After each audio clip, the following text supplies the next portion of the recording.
So the recent Modern Warfare update actually made some pretty sweeping changes to multiplayer, and I figured I'd talk about them today because, hell, there's nothing really else to talk about with Modern Warfare other than people bitching about the 7.25 and M4A1. But, as I stated before, there have been some pretty sweeping changes to the game, and, I figured I'd just talk about them, so let's get right into it. First of all, the crashing issues with the PS4 and the Xbox One have pretty much been resolved, where PlayStation 4 would essentially brick consoles, and the Xbox One would do the same thing, basically forcing you to restart your console, and that's not really good for anyone. Next thing is that the riot shields have had some significant issues, though I think they should be removed from the games. There have been issues in which the riot shield users would not basically take explosive damage in certain various situations, and they also would be able to stow the riot shield on their back while they were using a stim shot, which is ridiculously overpowered in my opinion. Some general fixes to this whole system as far as multiplayer goes, and probably one of the biggest annoyances as far as I'm concerned is the fact that our challenges are not getting synced up. They have fixed that, and they have also fixed a challenge related error, dev error 5476. The mission challenge description get kills with burst weapons being too vague. They fixed that as well. Piccadilly has fixed its spawn locations in TDM and Domination. The B flag is now near the buses instead of the center fountain, which is actually really good because when you actually would sit there and you play the game, you'd get your ass handed to you pretty easily no matter what side you were on. It didn't matter who controlled the B flag. Nobody could essentially control the B flag, and that's just the way that things worked out. People would just consistently get their asses kicked. The fact is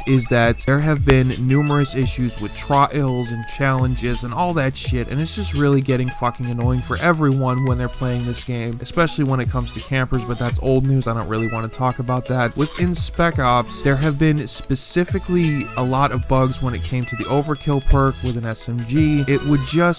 You would pretty much sometimes spawn without your primary weapon, and that was really annoying because if you're playing Spec Ops, shit, you need both of your weapons. It's not an easy fucking mode to play. So they also introduced trials late last night. They decided to introduce trials after the errors that it had been having, and it's just a lot of fun to play because you will gain 10,000 XP if you are able to get 3 stars on the challenges that you complete after you hit officer ranks. Of course, that's level 55 for those of you who are uninformed. And yeah, that's pretty much all of the update that has come out recently. I understand that they're actually working really hard on fixing the game at this point, and just let me know what you think down in the comments section below. What are some things that you have been facing that you definitely want to see changed, and some things that really don't need changing, and things that don't need buffing or nerfing? I'll be free to hear that all down in the comment section below. This is Hades Gaming, signing off. Have a good one, guys.